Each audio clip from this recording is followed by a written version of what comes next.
Hello बच्चों, स्वागत है आप सभी का कुमार क्लासेस की इस एक और लेटेस्ट वीडियो में। सरफेस केमिस्ट्री की पूरी प्लेलिस्ट बन चुकी है। आप डिस्क्रिप्शन में लिंक है, वहां से जाके चेकआउट कर सकते हैं।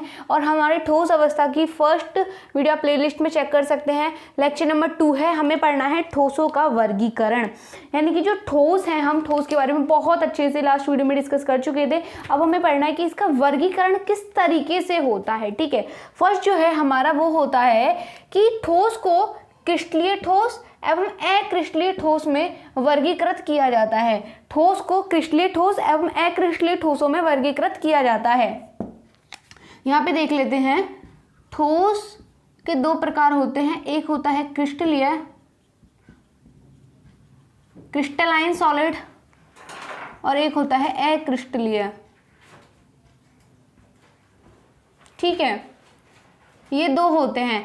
अब इनके आधारों को हमें पढ़ना है। सबसे पहले जो क्रिस्टलीय ठोस होता है वो क्या होता है। क्रिस्टलीय ठोस जो होता है, हमें सबसे पहले ये पता होना चाहिए कि इसका आधार क्या है, किस आधार पे हम वर्गीकरण कर रहे हैं। जैसे कि हमारी क्लास होती है, अगर वहाँ पे पूछा जाए कि बहुत अच्छा बच्चा कौन है, हम सब बोलेंगे कि आधार क्या है, पढ़ाई में अच्छा बच्चा, डिसिप्लिन में अच्छा बच्चा, जिसकी हाइट अच्छी हो, जिसका वेट बिल्कुल इक्वल हो, मतलब कि अच्छे से हो, यानी कि हाइट के अकॉर्डिंग वेट हो, या फिर एज जिसकी इतने के मिडिल हो। तो इस तरीके से मतलब कुछ ना कुछ तो आधार होता है। वही सेम बात है कि आधार हमने लिया है यहाँ पे ज्यामिति, यानी कि इनकी ज्यामिति या फिर हम बोल सकते हैं इनकी संरचना के आधार पर हमें इनका वर्गीकरण करना है। ये पॉइंट है, अभी हम इन्हें डिस्कस करेंगे बहुत अच्छे से, इसे घबराना मत। देखो, जो हमारा क्रिस्टलीय ठोस होता है उसका एक एग्जाम्पल ये है, यानी कि क्रिस्टलीय ठोस में ये देखो, आप जो ये Na है, Na के चारों तरफ आपको दिख रहा है कि Cl मिल रहा है। ठीक बात है, ये इस तरीके से चलती जाएगी संरचना, कभी आप सोचो कंफ्यूज हो जाओ। ठीक है, ये इस तरीके से संरचना चलती जाएगी। और ये Cl है, यदि ये Cl है, ये दिख रहा है आपको, ये Cl है, इस Cl के चारों तरफ Na मिल रहा है हमें।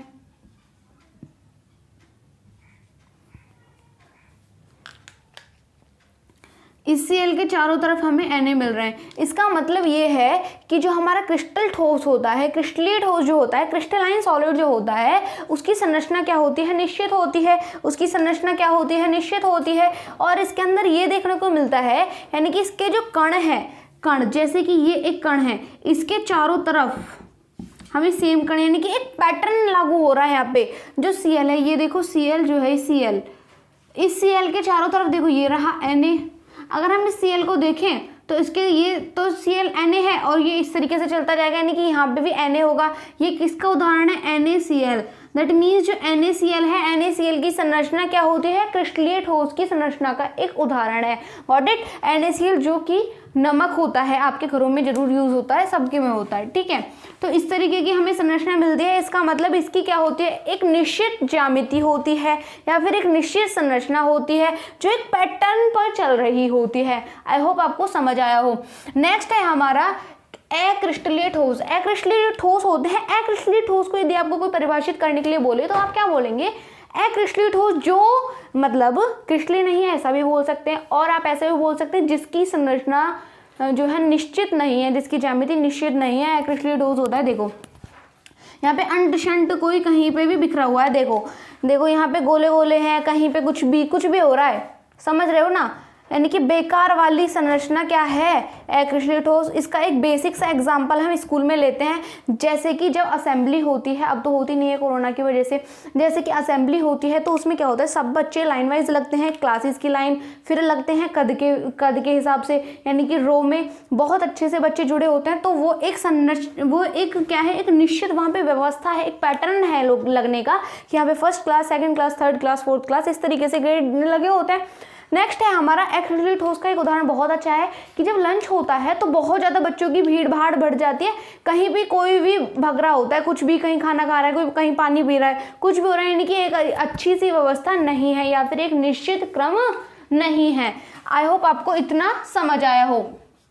इसके बाद हम आगे देखते हैं, इसकी निश्चित ज्यामिति होती है, इसकी अनिश्चित ज्यामिति होती है। इसके लिए आप एक एग्जाम्पल ले सकते हैं, NaCl यानी कि नमक, और इसके लिए आप एग्जाम्पल ले सकते हैं रबर, रबर जो होती है हमारी। ठीक है, इसका एक ये एग्जाम्पल हो सकता है। नेक्स्ट है हमारा इनके गलनांक व क्वथनांक। इनके गलनांक व क्वथनांक, इनके जो गलनांक हैं जब इनकी संरचना निश्चित है तो इनके गलनांक व क्वथनांक भी क्या होते हैं, निश्चित होते हैं। तो इनके गलनांक व क्वथनांक भी क्या होते हैं, निश्चित होते हैं। Got it.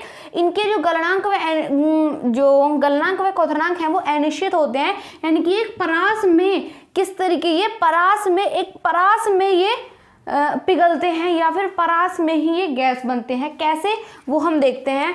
ये हम इरेज कर लेते हैं, इसके बाद देखेंगे। जो हम देखने वाले हैं इनकी परास में किस तरीके से होता है, जैसे कि ये कुछ है नमक के क्रिस्टल, ठीक है। हमने इन्हें हीट किया या फिर हमने इन्हें गर्म किया, इस तरीके से फ्लेम दी और ये गर्म हुए। जब ये गर्म होंगे तो एक निश्चित क्रम पे, यानी कि एक निश्चित गलनांक पे क्वथनांक पे पिघल जाते हैं। जैसे कि हम वाटर का एक एग्जांपल लें तो उसके गलनांक में क्वथनांक क्या होते हैं, 100 डिग्री सेल्सियस और 0 डिग्री सेल्सियस होते हैं। तो इन पर ये क्या होता है, गल जाता है या फिर ये ठोस से द्रव से ठोस में बन जाएगा। यानी कि 100 डिग्री पर निश्चित है कि 100 डिग्री पे ये चीज़ अवस्था परिवर्तित हो जाएगी। लेकिन इनके लिए क्या होता है, ये तो वाटर का एग्जाम्पल था, ठीक है। या फिर हम NaCl ले लें, इसके गलनांक में क्वथनांक बहुत अच्छे होते हैं। जैसे कि एग्जाम्पल है, जैसे कि 273 केल्विन, इस तरीके से इनके होते हैं। किसके, क्रिस्टलाइन सॉलिड्स के। जो अक्रिस्टलीय होते हैं उनके बारे में देखो। जो अक्रिस्टलीय होते हैं वो क्या होते हैं, जैसे कि 20 डिग्री सेल्सियस से 60 डिग्री सेल्सियस के बीच में इसका गलनांक होने वाला है। समझ पा रहे हैं आप, यानी कि एक रेंज है, एक रेंज में ये पिघल रहे हैं। जैसे कि रबर है, रबर को आप कभी गलाना, ठीक है, जलती हुई कभी आपने देखी हो या फिर कभी ना कभी तो आप फ्यूचर में देख ही सकते हैं, फिर देख सकते हैं आप जला के भी। प्लास्टिक भी देख सकते हैं हम जला के, वो भी इसका एक एग्जाम्पल है। जब हम उसे जलाते हैं तो वो एकदम ऐसा नहीं है कि एक टेम्परेचर पे वो बॉयल हो जाएगी या फिर एक टेम्परेचर पे वो ठोस से द्रव से गैस में बन जाएगी, ऐसा नहीं है। वो एक रेंज में चलेगी, यानी कि 20 डिग्री सेल्सियस जब उसे मिलेगा, 20 डिग्री से 60 डिग्री के सेल्सियस के बीच में, या फिर केल्विन, कुछ भी बोल सकते हैं, सिर्फ एक एग्जांपल है।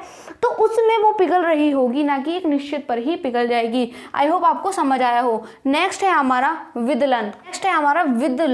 ये हो चुका है, ये भी हो चुका है। जो विदलन है, विदलन का मतलब है जब हम, जैसे कि कोई भी मान के चलो ये पनीर का टुकड़ा है,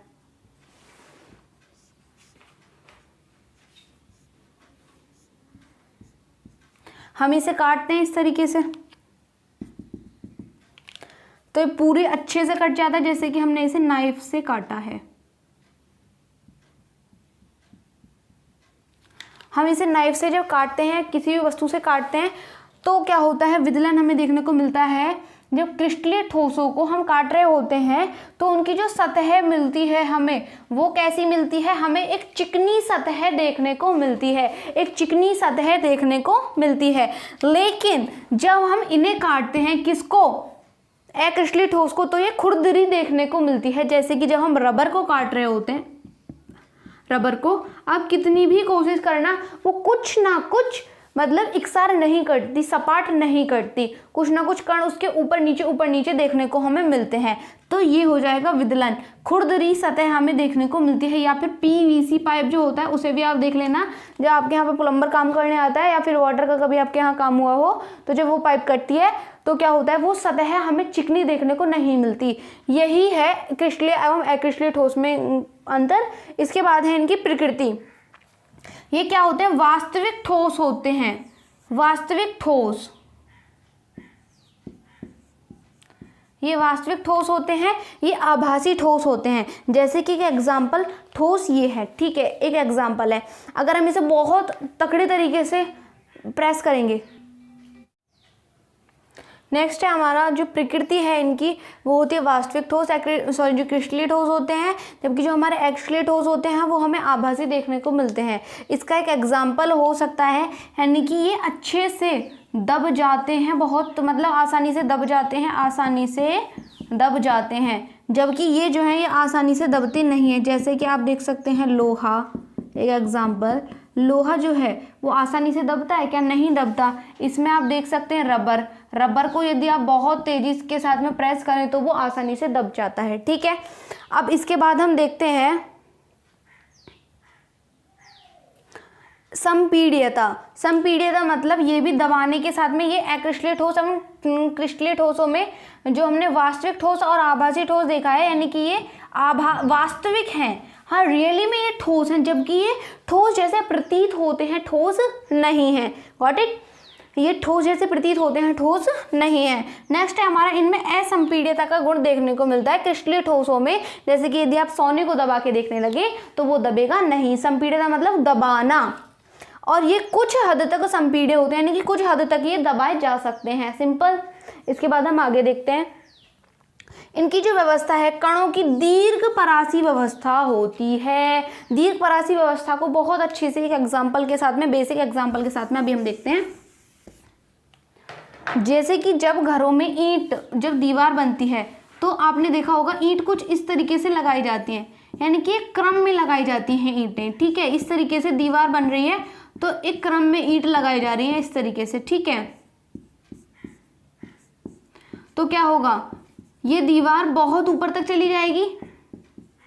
बेसिक सा एग्जाम्पल है, ये दीवार बहुत ऊपर तक चली जाएगी और घर क्या बनेगा, मजबूत बनेगा, अच्छे से वर्क करेगा। लेकिन यदि एक दीवार इस तरीके से बनाई जाए, एक ईंट यहाँ लगा दी, एक ईंट यहाँ लगा दी, एक ईंट यहाँ लगा दी, फिर ईंट यहाँ लगा दी, यूं, तो क्या ये घर टिक पाएगा? नहीं ना। तो ये जो व्यवस्था है ये तो हो गई दीर्घ परासी, जबकि ये हो गई लघु परासी, यानी कि ये जो व्यवस्था है हमारी ये ज़्यादा दूर तक नहीं जा पाएगी, जबकि जो ये व्यवस्था है ये हमारी लंबी चलती चली जाएगी। आपको पता है मैंने एक एग्जांपल बताया था Na+Cl- वाला, Na+Cl, इसको छोटा ही ले लेते हैं।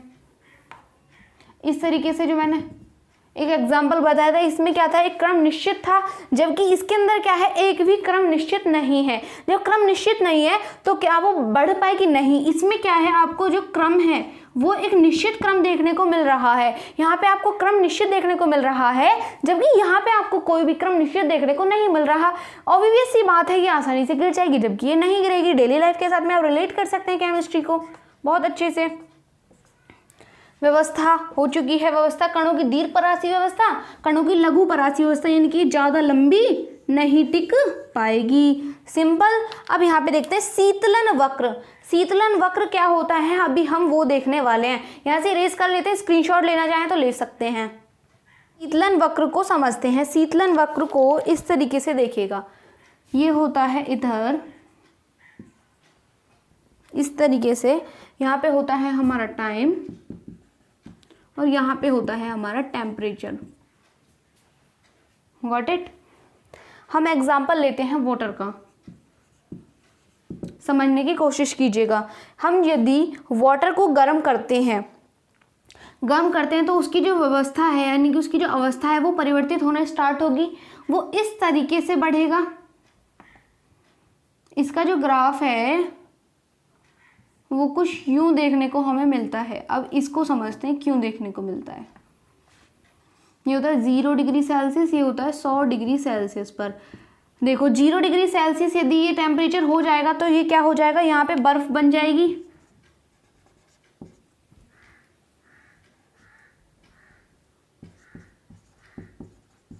कनक दूसरा मार्कर दे दें, नीला। यहाँ पे बर्फ बन जाएगी, जबकि यहाँ पे वाष्प बन जाएगी। ऐसा, ये बात तो आपको पता है। देखो जब हम क्या करेंगे, हमने क्या किया, कुछ आइस क्यूब्स लिए और उन्हें हमने गर्म करना स्टार्ट कर दिया। जब हमने इन्हें गर्म करना स्टार्ट किया तो जब ये 100 डिग्री सेल्सियस तक टेम्परेचर पहुंच जाएगा तो इसकी अवस्था, जब 100 डिग्री पे पहुंचेगा तो इसकी अवस्था जो है वो परिवर्तित होगी। यहाँ पे दो काम होंगे, पहला कि इसकी अवस्था परिवर्तित हो रही होगी, दूसरा इसके जो कुछ कण हैं, कुछ कण 100 डिग्री सेल्सियस की बात हो रही है, यहाँ पे कुछ कण तो बदल चुके होंगे, जबकि कुछ कण बदले नहीं होंगे।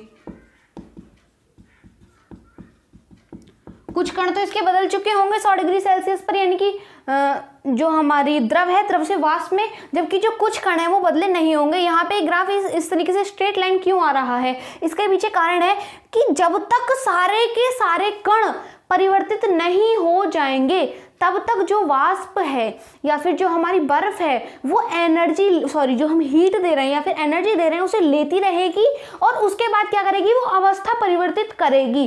अवस्था जब तक पूरी की पूरी वाष्प में नहीं बदल जाएगी वो टेम्परेचर को नहीं बढ़ाएगी, 100 डिग्री सेल्सियस ही रहेगा टेम्परेचर। वो अपनी अवस्था परिवर्तित करने में उस टेम्परेचर को काम में लेगी। ध्यान से सुनिएगा, उस टेम्परेचर को वो अवस्था परिवर्तित करने में यूज करेगी, ना कि टेम्परेचर बढ़ाने में। आई होप आपको समझ आया हो। तो उसके बाद फिर टेम्परेचर बढ़ जाएगा और ऐसा ही सेम प्रोसेस बर्फ में देखने को मिलता है। बर्फ में क्या देखने को मिलता है, यानी कि जब 0 डिग्री सेल्सियस पर पहुंच जाते हैं तो कुछ कण 0 डिग्री सेल्सियस पर क्या बोलते हैं उसे, बर्फ नहीं बनते हैं पानी के कुछ कण। तो 0 डिग्री सेल्सियस तब तक टेम्परेचर को कम नहीं करता, यानी कि बर्फ हमारा तब तक टेम्परेचर को कम नहीं करता जब 0 डिग्री से, यानी कि 0 डिग्री से भी तो कम जाएगा, माइनस में भी जा सकता है टेम्परेचर, कि जब तक उसके सभी के सभी कण अवस्था में परिवर्तित ना कर लें, अवस्था में परिवर्तन ना कर लें। तो इनका जो हमारा देखो, ये क्या आपको सतत देखने को मिल रहा है। सतत का मतलब है कि इस तरीके से एक सार चले, इस तरीके से सतर्क चले, कुछ भी, या फिर ऐसे चल सकता है, कुछ भी ऐसा हो सकता है। लेकिन ये जो ऐसे मुड़ा तोड़ा दिख रहा है, तो इसका जो हमारा ग्राफ है वो असतत होता है। ग्राफ क्या होता है, असतत होता है। स्क्रीनशॉट ले लीजिए, सतत समझते। बहुत सिंपल है। ए क्रिस्टलाइन सॉलिड को समझने के लिए टेम्परेचर, टाइम, जैसे जैसे हम टाइम को बढ़ाते जाते हैं इनका ग्राफ हमें यूं देखने को मिलता है, इनका ग्राफ हमें यूं देखने को मिलता है। ऐसा देखने को क्यों मिलता है, क्योंकि ये एक रेंज में ये बढ़ रहे होते हैं, यानी कि अपनी अवस्था परिवर्तन के समय में एक रेंज में चल रहे होते हैं। तो इनका ग्राफ हमें कुछ इस तरीके से देखने को मिलता है, जो कि क्या है, एक सतत ग्राफ है। ठीक है, क्या है, एक सतत ग्राफ है। आई होप आपको इतना समझ आया हो। स्क्रीनशॉट ले लीजिए। इसके बाद हम दैसिकता समझते हैं। देखो, दैसिकता 2 प्रकार की होगी, एक विषम दैसिकता, समदैसिकता। विषम दैसिकता हम समझते हैं, यानी कि जैसे कि Na+Cl- Na+Cl-।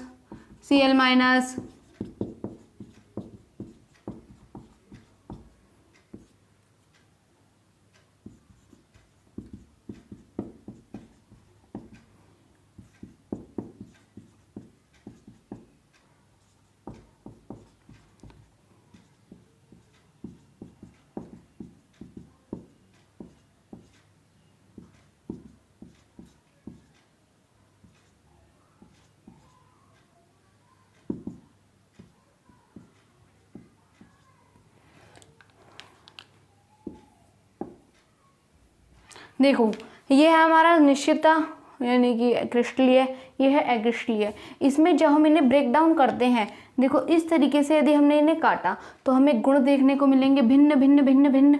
अगर हमने इन्हें इस तरीके से काटा तो भी हमें गुण देखने को मिलेंगे भिन्न भिन्न भिन्न भिन्न, यानी कि हमें एक निश्चित क्रम में चलने पर भिन्न भिन्न गुण दिखाई देखने को मिलते हैं। वही क्या है, हमारा विषम दैसिकता। विषम दैसिकता क्या है, भिन्न भिन्न दिशाओं में गुणधर्म भिन्न भिन्न होते हैं। जबकि इसमें देखो, इसमें इस तरीके से देख लो, इस तरीके से देखो, इस तरीके से देखो, इस तरीके से देखो, यूं देखो, यानी कि इनमें जो हम यदि इन्हें काटते हैं तो हमें इनके अंदर गुण भिन्न भिन्न दिशाओं में समान देखने को मिलते हैं। भिन्न भिन्न दिशाओं में हमें गुण समान देखने को मिलते हैं। जबकि इनके अंदर हम यदि इस तरीके से काटते हैं तो हमें गुण असमान देखने को मिलते हैं। देखो, इसके ऊपर Cl Na है, ठीक है। यदि हम इसे इस तरीके से भी काटें, यदि हम इस तरीके से काटते हैं तो Na दिख रहा है, यानी कि भिन्न भिन्न दिशाओं में हमें गुणधर्म भिन्न भिन्न देखने को मिल रहा है। यहाँ पे तो हमें समान गुण देखने को मिले, लेकिन इस तरीके से तो हमें असमान देखने को मिले, यानी कि भिन्न भिन्न दिशाओं में भिन्न भिन्न गुणधर्म होते हैं। तो वो होती है विषम दैसिकता, जबकि इसमें समदैसिकता हमें देखने को मिलती है। आई होप आपको सारे के सारे पॉइंट्स क्लियर हैं। यदि क्लियर हैं तो वीडियो को लाइक करना बिल्कुल मत भूलिएगा। और नीचे जो व्हाट्सएप नंबर शो हो रहे हैं, इसकी पूरी हैंड रिटन थ्योरी उसके अंदर लिखी हुई है। स्क्रीनशॉट ले लीजिए, आगे बढ़ते हैं। हाँ तो बच्चों, अब हमें पढ़ना है क्रिस्टल के बारे में। क्रिस्टल क्या होता है? क्रिस्टल होता है संरचनात्मक इकाइयों के निश्चित क्रम में जुड़ने से क्रिस्टल बनता है। यानी कि क्रिस्टल संरचनात्मक इकाइयों के एक निश्चित क्रम में, यानी कि अगर यदि निश्चित क्रम में जुड़ रहे हो तो उनके जुड़ने से हमें ये मिलता है। एक संरचनात्मक इकाई हो सकती है हमारी परमाणु, अणु या फिर आयन हमारी संरचनात्मक इकाइयाँ हो सकती हैं। दैट मीन्स यदि परमाणु परमाणु मिलें तो हमें एक निश्चित व्यवस्था मिल सकती है, वो एक क्रिस्टल मतलब एक निश्चित व्यवस्था मिल सकती है। जो परमाणु है हमारा वो क्रिस्टल की तरह कार्य कर रहा होगा। फिर अणु मिलके बने क्रिस्टल, तो हम मतलब अणु मिलकर के एक संरचना बनाए क्रिस्टलीय अक्रिस्टलीय, तो हमें क्रिस्टल मिल सकता है। एक आयन भी इस तरीके से वर्क कर सकते हैं। आई होप इतना समझ आया हो। आगे बढ़ते हैं। अब आता है हमारा क्रिस्टल जालक। क्रिस्टल जालक कब बनता है? क्रिस्टल जालक 3D में यानी कि त्रिविम में, थ्री डायमेंशनल में या फिर त्रिविम में आप बोल सकते हैं। त्रिविम में अनंत बिंदुओं की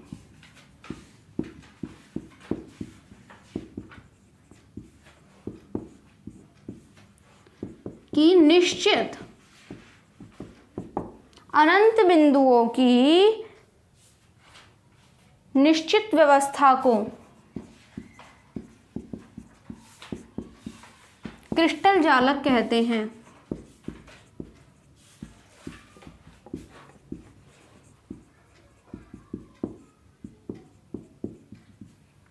हाँ तो बच्चों, जो क्रिस्टल जालक है, क्रिस्टल जालक क्या है कि अनंत बिंदु जुड़े हुए हैं। अनंत बिंदु में हमारे अणु, परमाणु, आयन, कोई भी इनमें से एक आ सकता है। देखो क्रिस्टल जालक क्या है? क्रिस्टल तो आप समझ चुके होंगे कि संरचनात्मक इकाइयों को निश्चित क्रम में जुड़ने से बनते हैं। क्रिस्टल यानी कि संरचनात्मक इकाइयां जब एक निश्चित क्रम में जुड़ेंगी तो एक क्रिस्टल का निर्माण होगा। उसी प्रकार से इनकी जो व्यवस्था है यानी कि जुड़कर बनने की जो व्यवस्था है वही क्या कहलाएगी? हमारी त्रिविम यानी कि 3 डायमेंशनल में। कुछ इस तरीके से आप देखिए, इस तरीके से यदि ये जुड़े 3D में, यदि ये जुड़ रहे होंगे तो हमें एक क्रिस्टल जालक की क्रिस्टल की जो व्यवस्था देखने को मिलती है, क्रिस्टल बनने की व्यवस्था, वह व्यवस्था इसमें क्या है? सिर्फ निश्चित क्रम में जुड़ने से क्रिस्टल बन जाता है। क्रिस्टल बनने की व्यवस्था क्रिस्टल जालक है, क्रिस्टल जालक है। आई होप आपको डेफिनेशन समझ आई। स्क्रीनशॉट लेना चाहें ले सकते हैं। इसके बाद हम आगे बढ़ते हैं। अब नोट करके आप 2 पॉइंट नोट डाउन कर लीजिए कि जो त्रिविम जालक का प्रत्येक बिंदु, त्रिविम जालक यानी कि 3D जो हमारी व्यवस्था बनती है, 3D व्यवस्था का जो प्रत्येक बिंदु है, प्रत्येक बिंदु क्या होगा? एक समान होगा। प्रत्येक बिंदु क्या होगा? एक समान होगा। नेक्स्ट पॉइंट है हमारा त्रिविम जालक का प्रत्येक बिंदु परमाणु या फिर परमाणुओं का समूह होता है। क्या होता है? परमाणु या फिर परमाणुओं का समूह उनको प्रदर्शित करता है। या फिर हम बोल सकते हैं, 2 पॉइंट बोले हैं मैंने, यानी जो त्रिविम जालक है, त्रिविम जालक का प्रत्येक बिंदु दूसरे बिंदु के समान होगा। यानी कि यदि ये गोल है तो ये भी गोल होगा, यदि ये चौकोर है तो ये भी चौकोर होगा। ये एक एग्जाम्पल है, बेसिक सा। आई होप आपको समझ आया हो। नेक्स्ट पॉइंट है हमारा जो त्रिविम है, त्रिविम में जो 3D त्रिविम जालक का जो प्रत्येक बिंदु परमाणु या फिर परमाणुओं के एक समूह को प्रदर्शित कर रहा होता है। ये चीज़ें आपको जो नोट्स के लिए जो व्हाट्सएप नंबर शो है वहाँ पे व्हाट्सएप करने से मिल जाएंगी। जो मैंने वैसे बोल दिया है आप नोट डाउन कर लीजिए स्क्रीन। हाँ तो बच्चों, नेक्स्ट है हमारा क्रिस्टल जालक।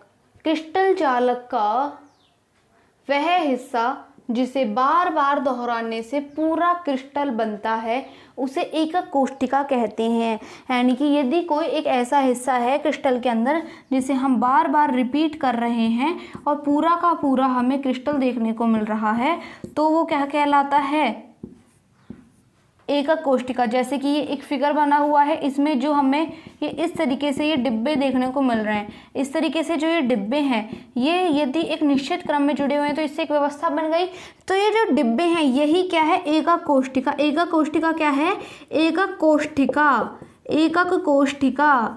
एकक कोशिका को फील कीजिए कि क्रिस्टल जालक का वह हिस्सा जिसे बार बार दोहराने से, यानी कि हमने क्या किया, इसे बार बार दोहराया, square square square square square, वर्ग वर्ग वर्ग वर्ग, इस तरीके से इसे बार बार दोहराया तो हमें एक क्रिस्टल संरचना मिल गई या फिर क्रिस्टल जालक मिल गया। वही क्या है, एकक कोशिका। एकक कोशिका क्या हो सकता है, ऐसे भी बोल सकते हैं, एकक कोशिका क्रिस्टल जालक की इकाई है जिसे बार बार दोहराने से पूरा क्रिस्टल मिल जाता है। यही डेफिनेशन यहाँ पे लिखी हुई है। आई होप आपको समझ आया हो। समझ आया तो इसको स्क्रीनशॉट ले लीजिए, इसके बाद हम आगे बढ़ते हैं। हाँ, तो अब हम देखने वाले हैं, हमने देखा था एकक कोशिका।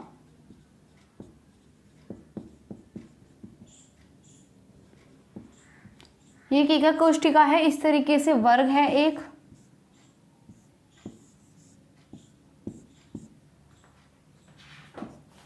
ये इस तरीके से एक वर्ग है, वही यहाँ पे बना हुआ है। इसके अंदर जो वर्ग होता है हमारा, जो जो वर्ग होता है, क्यूब होता है, वो क्या होती है, एक 3 डायमेंशनल फिगर होती है, यानी कि 3D फिगर होती है। उसे यहाँ पे इस तरीके से हम बना सकते हैं, बना नहीं सकते, सिर्फ और सिर्फ इमेज कर सकते हैं, ठीक है, इमेजिन कर सकते हैं। अब देखो, ये एक जालक एकक कोशिका बनी हुई है। एकक कोशिका की सममिति के आधार पर इन्हें 7 वर्गों में विभाजित किया गया है। आपको यहाँ पे बाद में इमेज शो हो जाएगी, उसे आप खुद रीड डाउन कर सकते हैं, क्योंकि वो इतना ज़्यादा इंपॉर्टेंट नहीं है। इसके कॉन्सेप्ट्स को समझना बहुत ज़्यादा इंपॉर्टेंट है। इसके बाद तो आप उसे सेल्फ स्टडी से भी समझ लेंगे। देखो, जेड एक्सिस ये हो गया, एक्स एक्सिस ये होगा, वाई ये हो गया, वाई एक्सिस। 3 एक्सिस में ये जो है हमारी फिगर बनी हुई है, ठीक है। ये देखो, ये है ABC।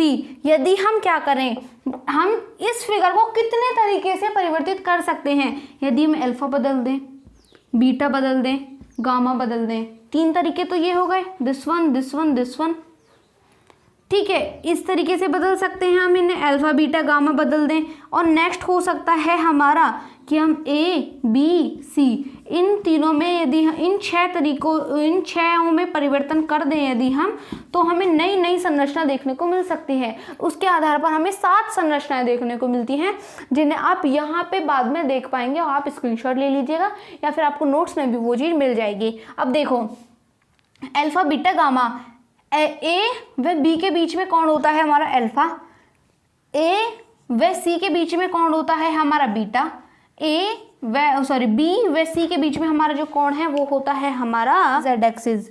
ये 3D में जो फिगर बनी हुई है, यदि हम क्या करें, अल्फा को बदल दें, बीटा को बदल दें, गामा को बदल दें, सी को बदल दें, बी को बदल दें, ए को बदल दें, यानी कि इनमें से हम किसी भी एक को भी बदलेंगे ना, तो भी जो हमारी संरचना है वो परिवर्तित हो जाएगी। यानी कि एकक कोशिका के हमें 7 प्रकार देखने को मिलते हैं। कितने प्रकार देखने को मिलते हैं हमें? 7 प्रकार देखने को मिलते हैं। 7 प्रकार किस तरीके से बनते हैं? यदि हम इन्हें परिवर्तित करते जाएंगे तो ये बदलते चले जाएंगे। इसकी एक ट्रिक है कि इन दोनों के बीच में एंगल, मतलब इन तीनों के बीच में एंगल कैसे हैं वो देखिए, ए बी, बी सी, सी और ए, यही तो है, यानी कि ए के साथ बी इस तरीके से कनेक्ट है। इन दोनों के बीच में किस चीज़ की कमी है? सी की। तो इनके बीच में सी को, ए को मान लेते हैं अल्फा, बी को मान लेते हैं बीटा, गामा को मान लेते हैं सी। इन दोनों के बीच में क्या कम है? अल्फा, सॉरी इन दोनों के बीच में क्या कम है? सी, सी क्या है हमारा? Alpha, sorry gamma, sorry gamma. B व सी के बीच में क्या मिसिंग दिख रहा है आपको? ए को क्या माना है हमने? अल्फा, तो इन दोनों के बीच में एंगल हो गया हमारा अल्फा। सी व ए के बीच में क्या मिसिंग दिख रहा है आपको? बी हो गया हमारा बीटा। अब यदि हम इन तीनों को बदलते चले जाएंगे, इन 6 को बदलते चले जाएंगे, तो हमें बहुत सारी संरचनाएं देखने को मिलती हैं, जिनका आपको यहाँ पे पोस्टर सा शो हो रहा होगा, उसे आप स्क्रीनशॉट ले लीजिएगा और अच्छे से पढ़ लीजिएगा, ठीक है। सब कुछ उसमें लिखा हुआ है। अब और व्हाट्सएप नंबर पे शो करेंगे तो समझ में आ जाएगा। जितना भी हमने पढ़ाई दिए सारे के सारे कॉन्सेप्ट आपके क्लियर हैं, तो कमेंट बॉक्स में प्लीज़ एक कमेंट कर दीजिएगा कि हाँ हमारे सारे कॉन्सेप्ट क्लियर हैं। यदि वीडियो पसंद आई तो वीडियो को लाइक करें, चैनल को सब्सक्राइब कीजिएगा, और thank you so much. Please subscribe the channel.